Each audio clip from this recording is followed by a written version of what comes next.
परिणिता, जरा हात लावतेस का कामाला? आले काकू, आईला सांगून येते पटकन. परिणिता धडपडत घरात आली. आई, काकूनं बोलवलंय. काही जायची गरज नाही. फुकटचं राबवून घ्यायला माझी मुलगी. मग त्यांच्याकडे मदत केल्याचे पैसे घेऊ का मी? मी तसं म्हटलं नाही. मग कसं म्हटलंस? सकाळी वणवणली आहेस पुस्तकांच्या खरेदीसाठी. पाय दुखतो म्हणून शेकत बसली होतीस.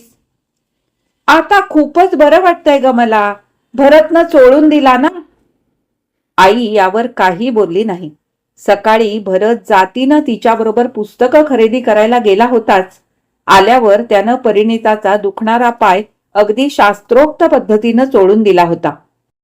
माझ्या फिजिओथेरपिस्ट असण्याचा उपयोग काय मग? परी, तू अंगावर काढीत जाऊ नकोस. मला खूप वाईट वाटेल. वर हे बोलणं आणि आत्ता भरतची आईच तर त्यांच्या घरात बोलावीत होती. एकाच मजल्यावरचे 2 फ्लॅट. आईचा अगदी नाईलाज झाला. जा बाई, तू काय ऐकणाऱ्यातली आहेस का? काय ऐकत नाही ग मी तुझं आई? तसं नाही ग, पण भरतची आई तुला पाण्यात बघते. मला? ते का? तिनं न समजून विचारलं. मला नाही ठाऊक. आईला तिच्या मनातला विचार उच्चारवेना. दृष्ट लागावी, हेवा करावा, पाण्यात बघावं, असं काय आहे माझ्यापाशी? काहीच नाही. परिणिताचे डोळे भरून आले. आई एकदम गप्प झाली. जा बाई, जाऊन ये. आईचा होकार मिळताच परिणिताचा चेहरा लहान मुलीसारखा खुलला फुलला. ती काकूकडे गेली. बोल काकू, काय काम करू? पोट ग माझं दुखायचं म्हणून थांबत नाही. तू कॉम्बिफ्लेम घेऊन घेऊन त्याला कुचकामी करून टाकलं आहेस. अगं, चांगल्या डॉक्टरला का दाखवत नाहीस तू? भरत रागवत कसा नाही तुला? परी, भरतला यातलं काही सांगितलंस तर बघ हं. शपथ आहे माझी. भरतच्या आईनं परिणिताचे हात घट्ट पकडले. फिजिओथेरपिस्ट झाल्यावर गेली 2 वर्षे भरत अमेरिकेत फिलाडेल्फिया इथे होता. चांगला $6,000 प्रति मास मिळवित होता. पण आला परत. जीव रमत नाही तिकडे. गड्या आपुला गाव बरा ह्या ओळींमधला गभितार्थ गाव सोडल्यावर कळतो. आणि मेरा भारत महान हे प्रत्येक ट्रकवरचं वाक्य वाचून बोथट झालेलं मन भारताबाहेर राहिल्यावर भारताच्या आठवणीनं परत टोकदार होतं. भरतचं ते बोलणं परिणिताला आठवलं. गेल्या 2 वर्षात भरत भेटला नव्हता. त्याच्या आधी 4 वर्ष तो वसतिगृहात होता आणि मधून मधून येत होता. परिणिताचं लायब्ररी सायन्स पूर्ण झालं होतं आणि तिनं सोसायटीतच तिचं स्वतःचं स्वानंद वाचनालय सुरू केलं होतं. लोकलनं कुठे नोकरीला जायची दगदग नको असं परिणिताच्या आई वडिलांना वाटणं स्वाभाविक होतं. आणि इथे सोसायटीतच 84 मराठी बिराडं होती. स्वानंदचे पहिले वर्गणीदार. लग्नासाठी खर्च करायचा तसा वाचनालयासाठी केला हो पुरंदऱ्यांनी खर्च, कुणीतरी म्हणालं. तेव्हा परिणिता म्हणाली, माझं कुठलं लग्न व्हायला, म्हणून वाचनालयासाठी केली इन्व्हेस्टमेंट. मी सांगितलं ते लक्षात राहील ना? माझी पोटदुखी फक्त माझ्यापुरती, काकू म्हणाली. अगं काकू, भरतला सांगितलं तर उपचार होऊन तुला बरं वाटेल. त्याच्या देखत काही झालं म्हणजे परत जायचाच नाही तो. तू नजर लावू नकोस हा त्याला, काकू फाडकन बोलली. अगं, किती मनाला लावून घेतेस? मी सहज म्हणाले. तो विषय परिणितानं कौशल्यानं संपवला होता. भरतला आज मुलगी दाखवायची. काकूंचं बोलणं ऐकून परीची विचार शृंखला तुटली. देशमुखांची अनुजा ग. भरत अमेरिकेला निघून गेला तेव्हाच एवढ्या हळव्या झाल्या होत्या. मिसेस देशमुख म्हणाल्या, परदेशात मुलं गेली की त्यांचं काही खरं नसतं. जातीच्या न धर्माच्या गोऱ्या कातडीच्या प्रेमात पडतात पोरं. पण भरतनं तसं काही केलं नाही हं, परी कौतुकानं म्हणाली. आता त्यांना अधिक वाट नाही बघायची. भरतचं स्थळ त्यांना हातचं घालवायचं नाहीये. अनुजा पण त्याच्यासारखीच फिजिओथेरपिस्ट आहे, शिवाय बॅडमिंटन चॅम्पियन. विजेची चपलता आहे तिच्या सर्व्हिसमध्ये, असं मिस्टर देशमुख म्हणत होते. वा, छानच काकू, परिणिता म्हणाली. मी अनुजाला बघितली आहे. सुंदर, स्मार्ट, अगदी भरतला शोभेल अशीच आहे बघ. आणि भरतनं बघितलीच असेल. तिथेच तर वांधा आहे ना. म्हणजे? अगं, लग्न करायचं नाही म्हणतो. तूच सांग, असंच राहायचं का बैरागी बाबा बनून? काकू, तो कुठे बैरागी बाबा? सकाळी तर माझ्याबरोबर पुस्तकं खरेदी करायला आवडीनं आला होता, चांगला फुलांचा शर्ट घालून, परिणिता हसून म्हणाली. काकूचा सुस्कारा ऐकून ती बुचकळ्यात पडली. काकू, अनुजाबद्दल भरतला बोलली आहेस ना तू? म्हणजे ते लोक सायंकाळी येणार आहेत ते? मी बोलले लाग ग, पण भरत म्हणतो येणार तर येऊ देत, पण प्रोफेशनली नको. अनुजा असेल, खूप छान, पण मी अजून प्रिपेअर्ड नाही. मी घालीन त्याची समजूत. माझी अगदी हीच अपेक्षा होती तुझ्याकडून परी. तू काळजी करू नकोस काकू. तुझी आवडती कॉम्बी फ्लेम घे आणि पडून राहा. मी करते सायंकाळचा बेत. आपण गिट्सचे गुलाबजाम करू. म्हणजे मी करते. माझ्या फ्रीजमध्ये 3 पाकिटं आहेत. ती लोक आली की मी सांजा करीन शेवयांचा. नवी रेसिपी आहे, पण आवडते अगं सगळ्यांना. काकूला एकदम शरमल्यासारखं झालं. किती निर्मळ निरागस आहे ही. आपण उगाच मनात नसते किंतु घेऊन बसतो झालं. भरत सारखा परी परी करतो, त्यानं काळजात धस होतं. आहे ती बरी, पण तो पोलिओग्रस्त डावा पाय. छे, पोटात औषधं ढकलून भरतची आई पडून राहिली. परिणितानं गिट्सचे गुलाबजाम तयार केले. साखर पाकात ते टाकले तेव्हा तिच्या खांद्यावर मागून भरतनं हात ठेवला. किती वेळ उभी आहेस तू गॅसपाशी? अरे, काकूला जरा बरं वाटत नाहीये, मग स्वीट डिश मी तयार केली. वर ओट्यावर चढून बसताच येईना म्हणून उभी आहे, इतकंच.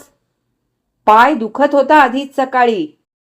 तू चेपून दिलास ना, खूप खूप बरं वाटलं बघ. You are simply great. काय मसाज करतोस? वाह. पुरे हरभऱ्याच्या झाडावर चढवणं.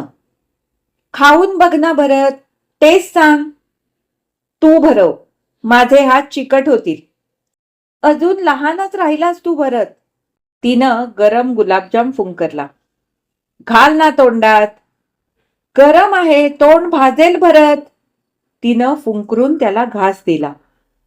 त्या अनुजासाठी तुला राबायची काही एक आवश्यकता नाही, समजलं ना?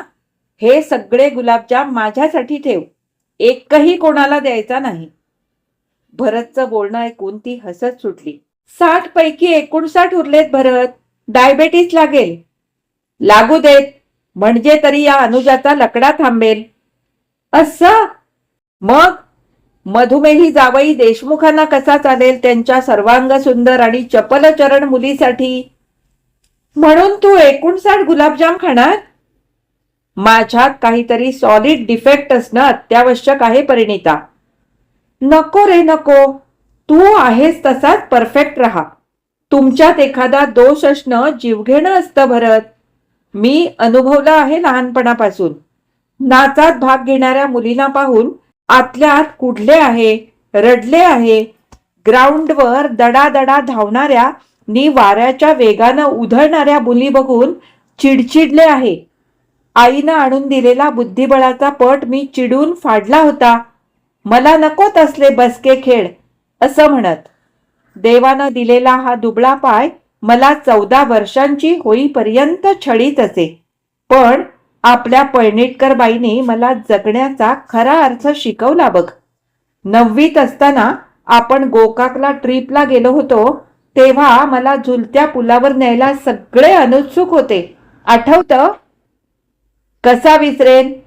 तू नाही तर मी नाही म्हणून धबधब्याच्या पायथ्याशी नव्हतो का थांबलो मी? तू नी पळणीटकर बाई. मला म्हणाल्या, पायाकडे रागानं बघू नकोस दुखऱ्या, प्रेमानं बघ.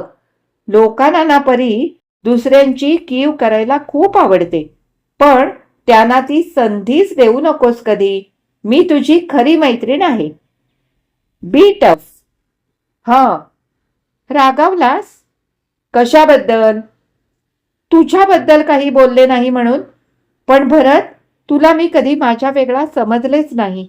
माझ्या अधुपायानं ज्या ज्यावेळी मला दुखवलं त्यावेळी तू फुंकर घातलीस आपल्या सहज कृतीनं.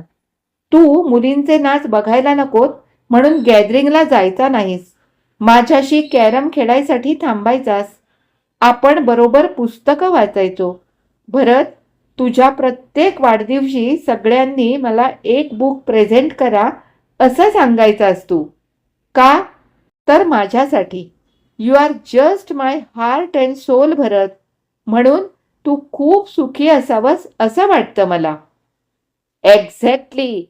म्हणून तर मलाही वाटतं की माझ्यात काहीतरी डिफेक्ट असावा आणि तो लवकरात लवकर डिटेक्ट व्हावा. म्हणजे तू सुखी होणार आहेस भरत? आपण दोघं सुखी होऊ. वेडा आहेस. असू देत. खरं खरं उत्तर दे परी. तुझं नाही माझ्यावर प्रेम? आहे. मग मी अनुजाचा विचार कसा करू? सांग ना, सांग की. भरत, अनुजा तुला सर्वार्थानं सूट आहे रे. आणि मी आता चांगली टफ झाले आहे. एक कवच प्राप्त झालंय बघ मला. खोटं. खरंच. कधी माझ्याबरोबर सुखाची स्वप्न बघितली नाहीस? बघितली भरत. 15-16व्यात जरूर बघितली. परीकथेतला माझा राजकुमार तूच होतास. माझ्या स्वप्नात घोड्यावरून तूच यायचास. पण स्वप्नात माझा पाय अधून असायचा. भरत, मी 4 चौघींसारखी हसणारी बागडणारी परीच असायचे. माझ्यासाठी तू कधीच अधू नव्हतीस. पण ती मनाची अवस्था आहे भरत, तनाची नाही.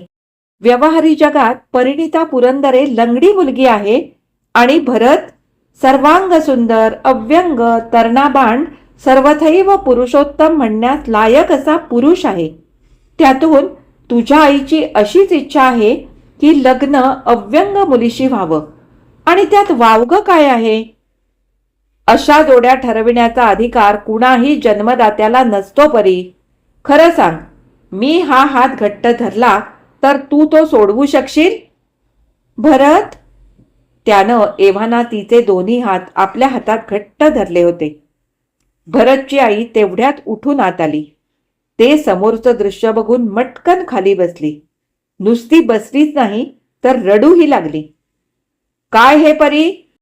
काकू, केवढा विश्वास टाकला होता मी तुझ्यावर. मी तुमचा विश्वासघात नाही केला काकू.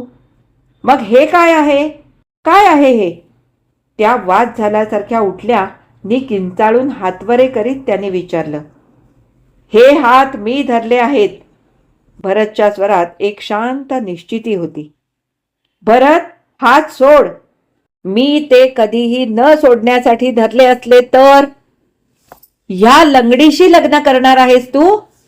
आईचा आवाज आता तार सप्तकात लागला होता. भरतचा चेहरा बदलला. भिवया उंचावल्या. आवाज कडवटला. गुलाबजाम करून घ्यायला तुला ही लंगडी चालते आ? आईचा आवाजच बसला. परिणिताच्या डोळ्यात तिच्या मनाविरुद्ध आसवं दाटली. डोळ्यांच्या कुपीत मावली नाहीत म्हणून गालांवर धावली. रडू नकोस. भरतनं तिला जवळ ओढली आणि त्याच्या शर्टाला तिची आसवं पुसली. सोड मला भरत, परिणिता म्हणाली. ऐक माझं प्लीज. या क्षणी मला एकांत हवा आहे. आय होप तू माझ्या म्हणण्याचा आदर करशील. त्यानं शांतपणे तिला सोडली. काकूच्या अंगावरून शब्दही न बोलता ती आपल्या वाचनालयाकडे वळली. तिथे तिची सारीच मित्रमंडळी होती. तिची साथ सोबत करणारी, तिला कधीही न हसणारी, न हिणवणारी तिची पुस्तकं, तिचं जग. कितीतरी वेळ ती कार्ल वाम्डो इमर्सनचं एक पुस्तक हातात धरून बसली होती. आयुष्याची लढाई सशक्त आणि समर्थ माणसेच नेहमी जिंकतात असं आपल्याला वाटत असेल तर तो आपला गोड गैरसमज आहे. ती लढाई विकारांवर विवेकानं मात करणारे, मातब्बर मनोसामर्थ्य असलेले लोक जिंकतात हे सत्य आहे. शब्द, बळ वाढवणारे शब्द, अत्यंत दुःखात साथ देणारे शब्द, सच्चे मित्र. यंत्रवत माणसांना पुस्तकं बदलून देत तिनं रात्र उमलेपर्यंत वेळ काढला. माणसं जेवणासाठी परतली. ती नाईलाजानं उठली, घरी गेली. ये, मी वाटच बघत होते, आई म्हणाली. जेवतेस ना, वडिलांनी विचारले. जेवते, ती शांतपणे म्हणाली. मला सारं समजलं आहे. आता भरत हा विषय आपल्या घरात बंद, आई म्हणाली. तिनं त्यावर काहीही भाष्य केलं नाही.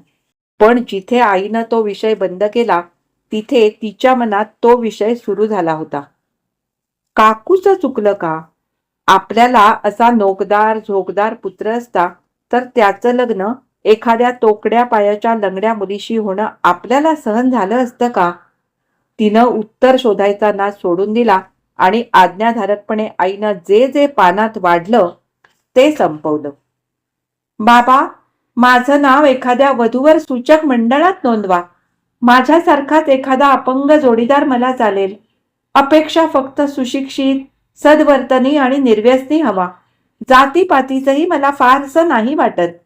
तुम्हाला वाटत असेल तर ब्राह्मण पोटशाखेतला कोणीही चालेल. ती जेवण झाल्या झाल्या आई देखत वडिलांना म्हणाली. मग उठली. मी झोपायला जाते. जाहिरात आली किंवा मंडळात नोंदवलेला मजकूर तयार झाला की तो काकूला अवश्य दाखवा. तिचा जीव शांत होईल. तिचा मुलगा पळवून नेण्याचा माझा कोणताही विचार नाही. बाबांना राहवलं नाही. त्यांनी तिला जवळ घेतली आणि एखाद्या लहान मुलासारखे ते रडू लागले. पण तिची तळी सुकली होती. आपल्या मऊ तळव्याने तिनं बाबांचे डोळे पुसले. रडू नका बाबा. रडण्यानं प्रश्न सुटणार आहेत का? कृतीनंच ते सुटतील. माझं लग्न होऊन गेलं की भरतचा नाईलाज होईल. करेल तो एखाद्या सुदृढ मुलीशी लग्न. आयुष्य प्रवाही असतं. ते कुणाकरता थांबतं का? बाबांना तिचं ते शहाणं सुरतं बोलणं सहन होत नव्हतं. ती त्यांना आता थोपटू लागली. इंदिरा संतांची दुःख वेगळी ही कविता मी कोळून प्यायले आहे बाबा. आपल्या दुःखाचं गाठोडं बांधून त्याच्याकडे अलिप्तपणे बघायला मी शिकले. मग तुम्ही मनाला का लावून घेता? बाबा हळूहळू शांत झाले. ती मग आपल्या खोलीत झोपायला निघून गेली. आई तिच्या खोलीत आली. आई तिच्या कपाळावर थोपटता थोपटता म्हणाली. ती अनुजा आली होती. पण भरत घरातून निघून गेला होता. रात्री आला वाटतं. भरत काय लहान कोकरू आहे? मुसक्या बांधून लग्नाला उभा करायला? मोठी नाकानं कांदे सोलते ती काकू. तो विषय नको आई प्लीज. आपल्या मुलाचं मन जाणत नाही ती आई कसली ग? तू नाही का थांबणार? थांबते. खरंच थांब. तिनं कूस पालटली. आईकडे पाठ करून ती डोळे मिटून पडून राहिली. पहाटे जाग आली ती कसल्या तरी आवाजांनी. भरत इतक्या पहाटे आपल्या घरी? ती धडपडून उठली. बाहेर आली. आई, बाबा, भरत, काय झालं? आई बेशुद्ध आहे. आ? तिला कळेनाच. काकूनं काही घेतलं तर नाही? भरत, काकूनं काही घेतलं वितलं काय? नाही. पोट फुगलंय. लघवी अडली. लघवी होण्यासाठी प्रयत्न केले. डॉक्टर ओतूरकर येऊन गेले. पण सुचत नाहीये काही. बाबा तर हातपाय गाळून बसलेत. अरे भरत, मग हॉस्पिटलाइज करायला हवी काकूला. तिचं पोट गेलं वर्षभर बरेचदा मधून मधून दुखायचं. अगदी कालही दुखत होतं. मी म्हटलं देखील चांगल्या डॉक्टरला दाखव म्हणून. ही आई पण ना, अशा गोष्टी आमच्यापासून का लपवते कुणास ठाऊक. भरतचा सारा उद्वेग बाहेर पडला. बाबा, तुम्ही जा भरत बरोबर. काकूला इस्पितळात न्या. मी भरतच्या बाबांकडे बघते. ते खूप पटकन घाबरतात, नर्व्हस होतात. जणू काल काही घडलंच नव्हतं. पटकन प्रातर्विधी आटोपून ती शेतघरात गेली. भरत तिच्या वडिलांबरोबर साऱ्या हालचाली वेगाने उरकत रुग्णवाहिका बोलावून आईला इस्पितळात घेऊन गेला. सकाळी 8 वाजता त्याचा फोन आला. आईला शुद्ध आली. चला, काकूला बघायला जाऊ, ती भरतच्या बाबांना म्हणाली. डॉक्टर राऊंडवरच होते ही दोघं इस्पितळात पोचली तेव्हा. काय हे मिसेस अत्रे, किती घाबरवलं सगळ्यांना? यांचं किडनी फंक्शन बरोबर होतं की नाही हे आता ऑब्झर्व करावं लागेल आठवडाभर, नाहीतर रिप्लेस करू एखादी. किडनी ट्रान्सप्लांट माझ्या हातचा मळ आहे. जणू एखाद्या यंत्रातला नटबोल्ट सहजतेने बदलावा अशा पद्धतीने डॉक्टर झाडबुके बोलत होते. काकूचा जीव एकदम थरकला. घाबरलात की काय मिसेस अत्रे? अहो, हा डॉक्टर झाडबुके यमदूतांशी फाईट मारण्यात एक्सपर्ट आहे. यमदूतांच्या गोष्टीच नको डॉक्टर. हिला किडनी द्यायची वेळ आली तर मी आहे ना. हिचा आणि माझा रक्तगट एक आहे, BRH नेगेटिव्ह. मागे हिला 3 वर्षांपूर्वी अपघात झाला होता तेव्हा मीच रक्त दिलं होतं की. माझी तिची टिश्यू टेस्ट नक्की मॅच होईल, मला पूर्ण खात्री आहे. परिणिताच्या बोलण्यानं खोलीत एक तणावमुक्त प्रसन्न शांतता पसरली. मुलगी का तुमची? डॉक्टर झाडबुके कौतुकानं परिणिताकडे बघत म्हणाले. परिणिता डॉक्टरांकडे बघून स्मित करीत म्हणाली, बिन लेबलाचं वर्षानुवर्षांचं एक आपुलकीचं नातं आहे आमचं डॉक्टर. मी काकू म्हणते हिला. काकू, तू बिलकुल काळजी करू नकोस. तुझी किडनी सलामत नसेल तरीही नो काळजी, मी एक देईन. अगं, एका किडनीवर माणसं 70 वर्ष जगतात. भरतची आई परिणिताकडे बघतच राहिली. तिला डोळ्यात साठवत राहिली. भरल्या गळ्यानं तिनं भरतला हाकारलं. काय आई? काही नाही, हात पुढे कर. हां. त्याने हात पुढे केले. शेजारी परिणिता होती. तिच्याकडे बघत काकूनं परिणिताचे हात त्याच्या हातावर ठेवले. फोटो काढा हो, कोडेन मोमेंट. माझ्या हृदयावर ठेवते कोरून, काकू म्हणाली. भरत परिणिताकडे बघत होता. त्याचा विश्वास बसत नव्हता. परिणिता निरागसपणे काकूकडे बघत म्हणाली, काकू बघा, बरी झालीस की विचार पालटेल. ही फोटो फ्रेम नको म्हणशील.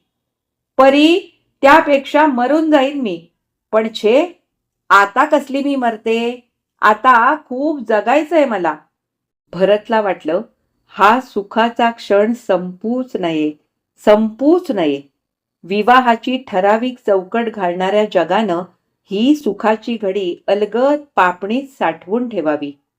परिणिताचा हात त्यानं गच्च दाबला. जणू त्या करांनी सुखाची मिठी गच्च केली. आत्ता आपण डॉक्टर विजया वाड यांची फोटो फ्रेम ही कथा ऐकली. आता आपण त्यांची आई ही कथा ऐकू.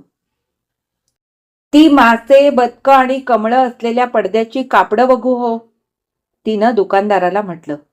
तसा पडदा त्यानं शोकेसमध्ये लावला होता. गिऱ्हाईक हौशी आहे हे त्याला ठाऊक होतं. अजंठा एलोराची मस्त डिझाईन पण आली आहे वहिनी. नको, हेच द्या, मुलांना भारी आवडेल. बालवाडी भरवते मी, त्या खोलीसाठी हवेत पडदे. वा, मुलं खुश तर वहिनीसाहेब खुश. आवडला आपल्याला. त्यानं झटपट तागा बाहेर काढला. जान्हवीनं मोजमाप करूनच आणलं होतं. बेडरूमसाठी मस्त शांत रंगाचे डिझाईन आहे. सूर्यास्ताची रेअर डिझाईन आहे वहिनीसाहेब. ते पुन्हा केव्हा तरी. घ्यायचं झालं की तुमच्याकडूनच घेईन एवढा शब्द देते. ठीक वहिनीसाहेब, या, आम्ही वाट पाहू. अरे, कोका कोला बोलाव वहिनींसाठी. गिऱ्हाईकास खुश कसे करावे ते गुजराती व्यापाऱ्यांकडून शिकावे, जान्हवीच्या मनात विचार आला. कोकशोक घेऊन ती जगन्नाथच्या ऑफिसकडे निघाली. असं केव्हाही त्याच्या ऑफिसमध्ये टपकायला तिला खूपच आवडायचं आणि त्याला सुद्धा. प्रेमविवाह झाल्यावर प्रेम कुपीतलं अत्तर उडून जावं तसं उडून जातं आणि नंतर रीतीभातीने झालेल्या विवाहांप्रमाणे सारं काही रुटीन होऊन बसतं. तसं जगन्नाथ आणि जान्हवीचं झालं नव्हतं. याला कारण दोघांची वृत्ती. आनंदाचा वाटा शोधत आयुष्य जगण्याची त्यांची अनवट तऱ्हा. कशी वाट चुकलीस? जगन्नाथनं विचारलं. नेहमीसारखीच. तुमचा खिसा रिकामा केला. बघा तरी, पडद्याची कापडं घेतली सुरेख. बालवाडीसाठी. मुलं खुश होतील ना. तिनं पिशवीतली कापडं साहेबांच्या टेबलवर पसरली. जगन्नाथच्या फायली त्याखाली जडल्या. डिक्टेशनसाठी समोर बसलेल्या मेरीला हसू फुटलं. हे बघ मेरी, तू गेली 14 वर्ष आहेस इथे. मी मात्र 25 वर्ष आहे या तुझ्या साहेबांबरोबर. या फायलींपेक्षा या पडदावालीचा हक्क अधिक आहे तुझ्या साहेबांवर. काय जगन्नाथराव? मेरी, मी या ऑफिसचा बॉस, पण माझी बॉस ही सॉरी जान्हवी मॅडम आहे हे ठाऊक आहे ना तुला? Yes boss. मेरीला आता हसू आवरेना. ही जोडी अशी अनेकानेक वर्षांनीही तरोताज राहिली असं आपलं आणि जॉनचं लग्न ताजं राहील? तिच्या मनात प्रश्नचिन्ह उमटलं. थोडी थांबतेस का? मेरीला डिक्टेशन देतो आणि मीही निघतो. तुला सोडतो. नको, मी कूल कॅबनं जाईन. मला आता पडदे शिवून खोरीला केव्हा लावते असं झालं आहे. उद्या माझी मुलं येतील तेव्हा खुश झाली पाहिजेत. अरे ये ये श्याम. साहेबांचं लक्ष तिसरीकडेच. मी एवढी माझ्या बालक मंदिरातल्या इवल्या टिवल्या मुलांबद्दल बोलते.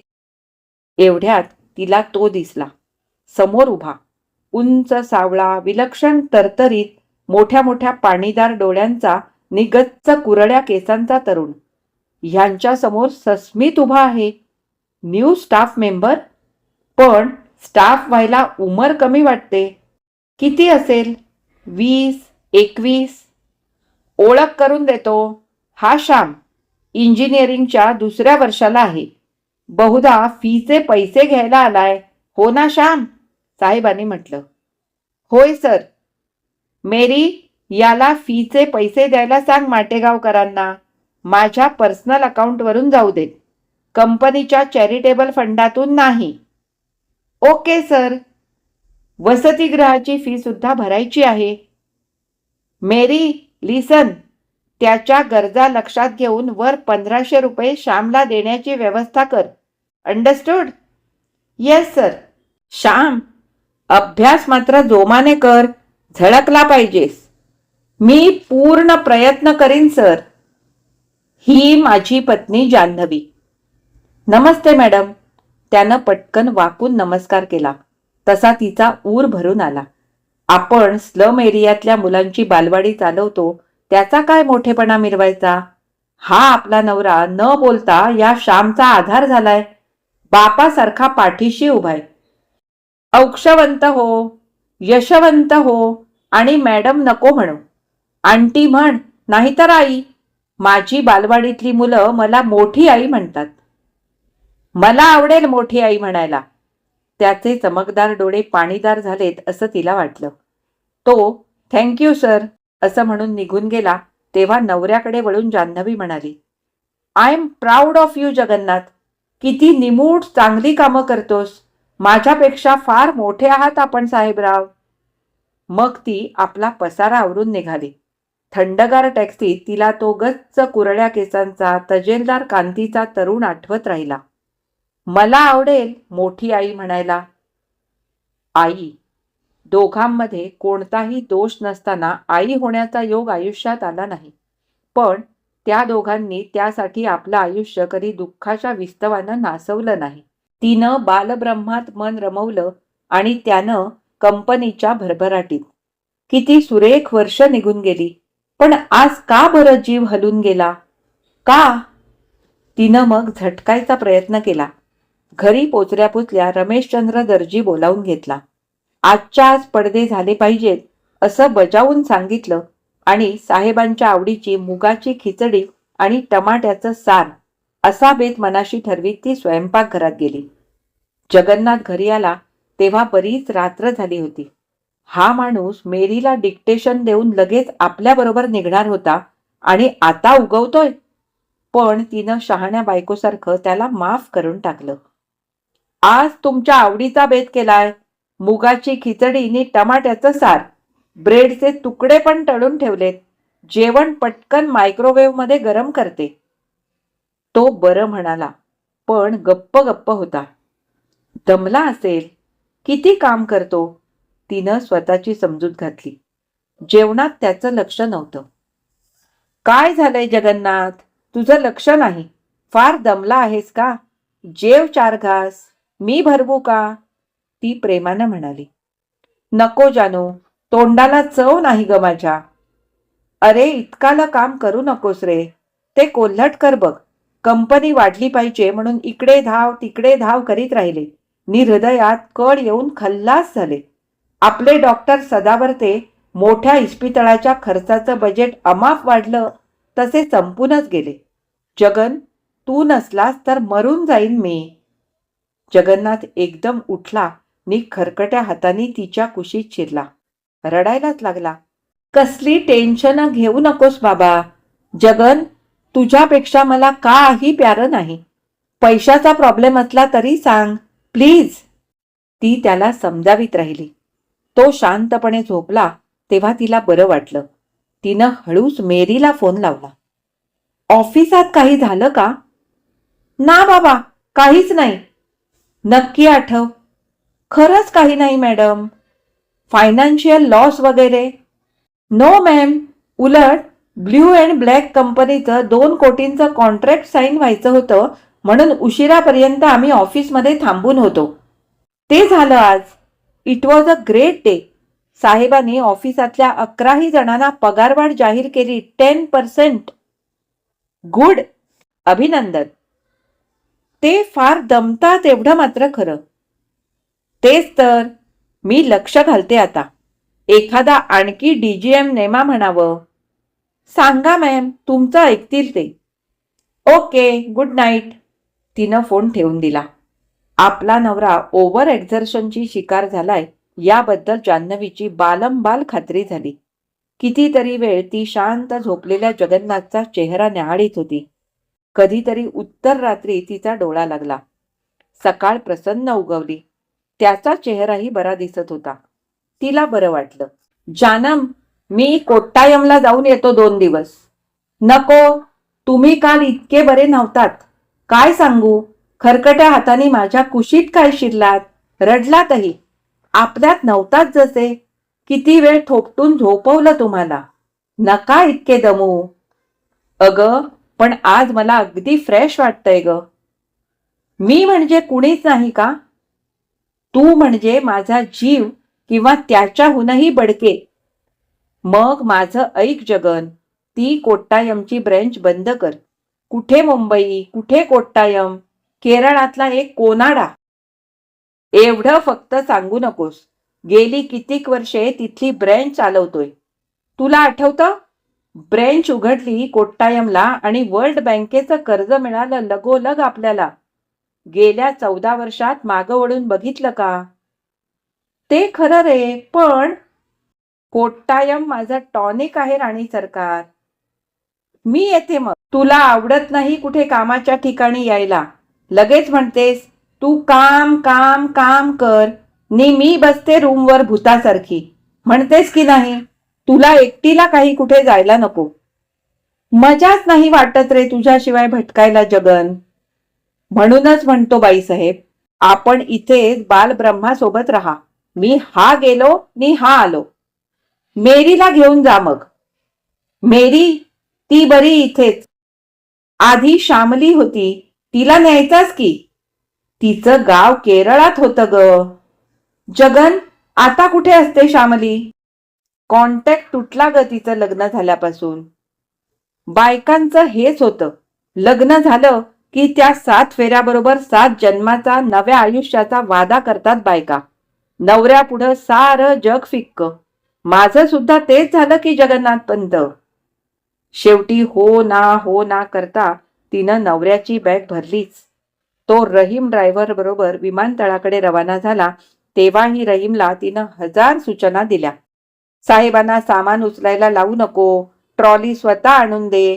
त्यावर बॅग ठेवून लाऊंज पर्यंत जा. याव ने त्याव.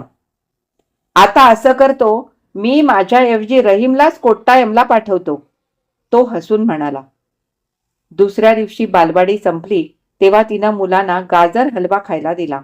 या मुलांना काहीतरी पौष्टिक खायला मिळावं अशी तिची नेहमीच धडपड असे.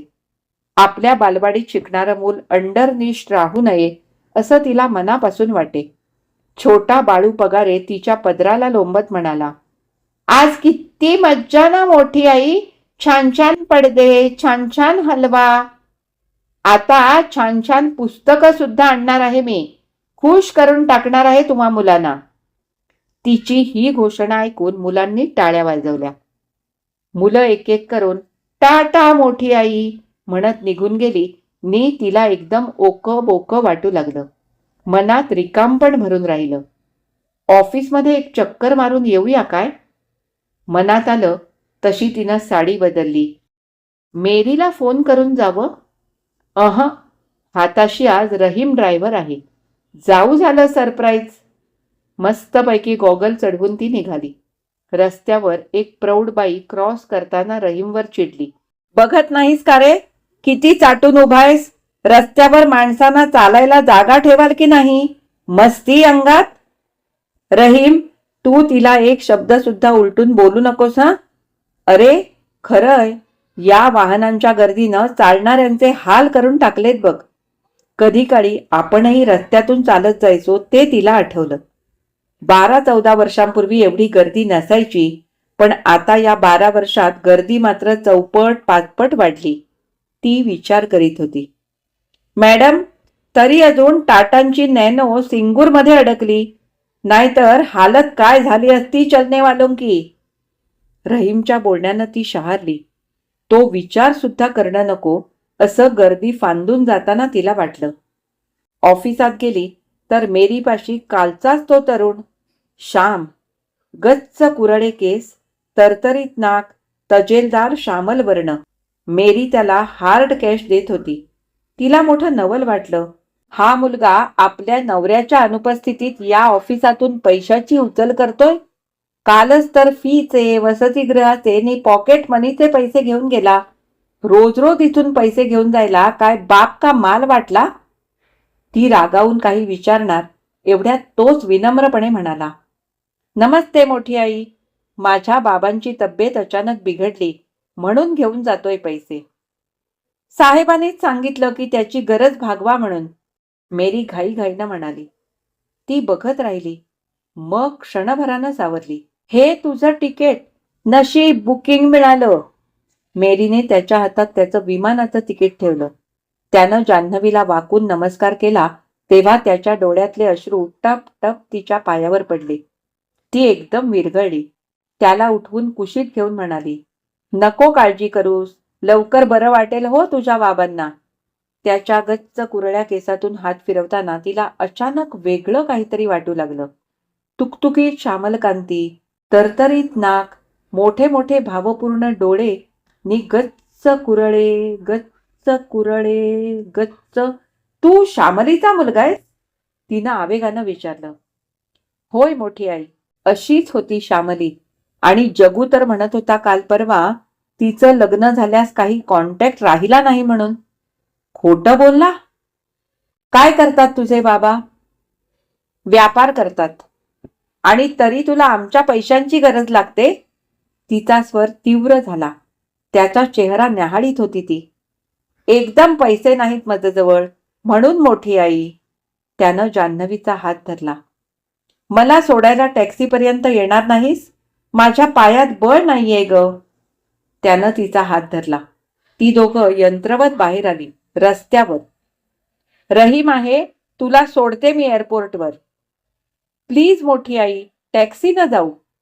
त्याने आपलाच हट्ट पुरा केला.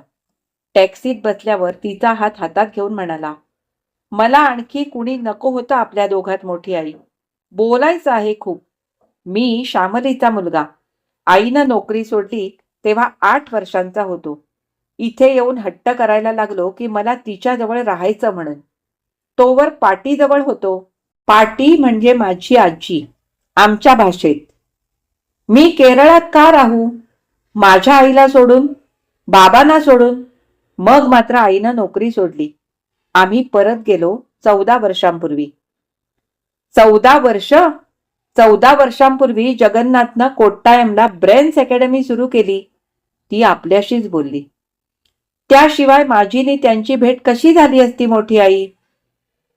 तू जगनचा आणि श्यामलीचा मुलगा आहेस तर. आणि तुझाही मोठी आई. मला दूर लोटू नकोस. तिला कसं रिॲक्ट व्हावं कळेना. जगननं तिची घोर फसवणूक केली होती. पण त्यात या तरुण मुलाचा काही दोष नव्हता. अंश मात्रही दोष नव्हता. तो तर तिला मोठी आई म्हणत होता. श्यामली आई नि ही मोठी आई.